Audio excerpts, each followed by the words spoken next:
আচ্ছা, আমরা আমাদের চোখ দিয়ে যা দেখি সেটাই কি সবকিছু, নাকি আমাদের এই চেনা জগতের বাইরেও বাস্তবতার আরও অনেক স্তর আছে?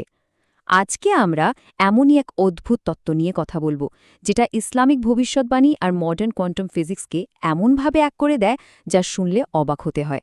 চলুন তাহলে শুরু করা যাক এই রহস্যময় জগতের খোঁজ। একবার ভাবুন তো, একদিকে কোয়ান্টাম ফিজিক্স বলছে মাল্টিপল ডাইমেনশনের কথা, আবার অন্যদিকে প্রাচীন ধর্মগ্রন্থগুলো কিন্তু বলছে এক অদৃশ্য জগতের কথা। দুটোই কিন্তু একই দিকে ইঙ্গিত করছে।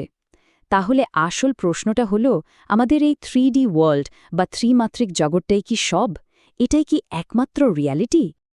আসলে এই রহস্যটা বুঝতে গেলে প্রথমেই মেনে নিতে হবে যে আমাদের এই পঞ্চেন্দ্রিয়র ক্ষমতা কিন্তু খুবই সীমিত। ইসলামে একটা ধারণা আছে গায়েব বা অদৃশ্য জগৎ।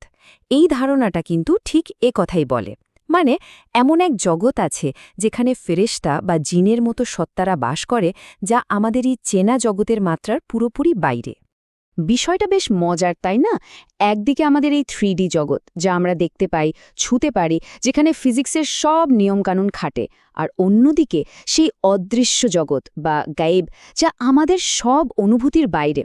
তত্ত্বটা বলছে এই দুই জগৎ হয়তো পাশাপাশি আছে, আর সেই অন্য জগতে যারা থাকে, মানে জিন বা ফেরেশতা, তাদের জগতের নিয়মগুলো আমাদের থেকে একদম, মানে এক্কেবারে আলাদা। আর এই অন্য ডাইমেনশনের ধারণা থেকেই আমাদের আজকের আলোচনার মূল চরিত্র দাজ্জাল বা মহাপ্রতারকের কথা আসছে। ভবিষ্যৎবাণী অনুযায়ী তার এমন সব ক্ষমতা থাকবে যা আমাদের এই জগতের ফিজিক্সের সব নিয়মকে যেন তুড়ি মেরে উড়িয়ে দেবে। কিন্তু কি সেই ক্ষমতাগুলো? চলুন দেখি। একবার কল্পনা করুন, কেউ বাতাসের বেগে গোটা পৃথিবী ঘুরে বেড়াচ্ছে। তার জন্য একটা দিন মনে হচ্ছে যেন একটা বছর। শুধু তাই না, সে মৃত মানুষকে জীবিত করার মতো একটা ভ্রমও তৈরি করতে পারছে। আকাশ থেকে বৃষ্টি নামাচ্ছে, মরুভূমিকে সবুজ করে ফেলছে। এগুলো তো কোনো সাধারণ ক্ষমতা হতে পারে না। এর পেছনে নিশ্চয়ই অন্য কোনো রহস্য আছে। আর এইখানেই তত্ত্বটার সবচেয়ে ইন্টারেস্টিং পার্ট।